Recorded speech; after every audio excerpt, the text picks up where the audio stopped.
put those in with the other solids. And the same with our other pot.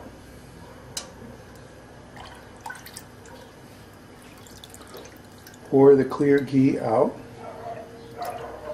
and leave the solids in the bottom of the pan.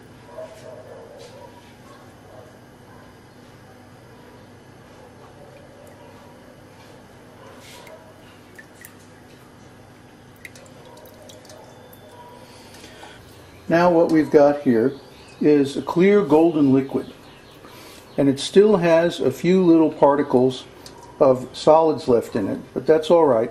And what's going to happen is we're going to cook this until all the water is completely cooked out. Now this is the trickiest part, because we have to cook it on high, bring it to a boil to cook the moisture out. But at the same time, there is going to be impurities that are suspended in the ghee. They're going to settle out to the bottom, and we have to be careful not to let them burn. If they burn, they're going to ruin the flavor of the ghee. But at the same time, we want to get all the water out, number one, so that it will stay good for many months without any preservation or refrigeration. And the other thing is that when we use it for frying, it won't have a lot of steam or moisture still left in it. I don't know if you can see this here. I'm going to zoom in on it a little bit.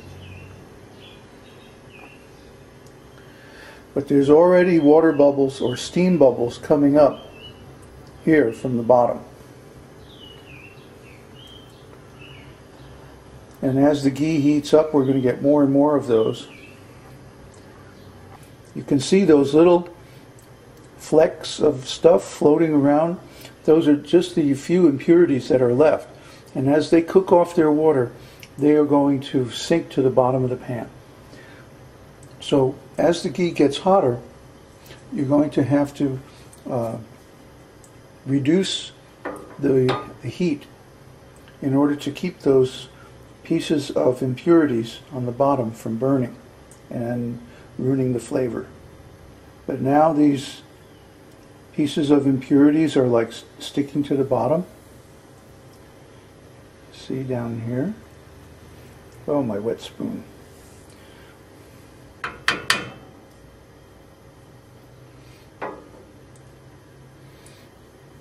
This is pretty clean ghee.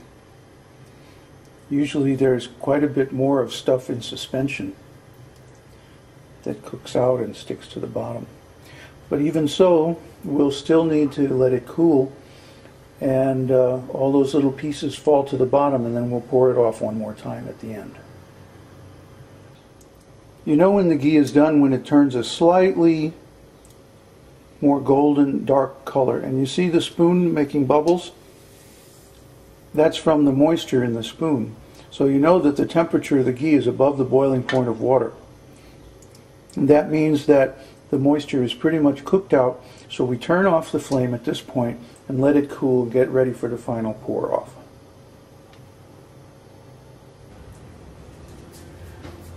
Okay, so now we're going to merge the ghee we just made with our supply of ghee.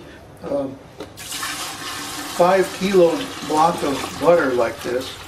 The ghee that we get from it and the solids last us about a month for 5 hungry brahmacharis.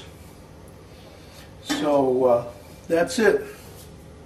That's the process of how ghee is made, and then in the next episodes we'll start talking about what to do with it, how to make pakoras, samosas, kachoris, and so on. Hare Krishna.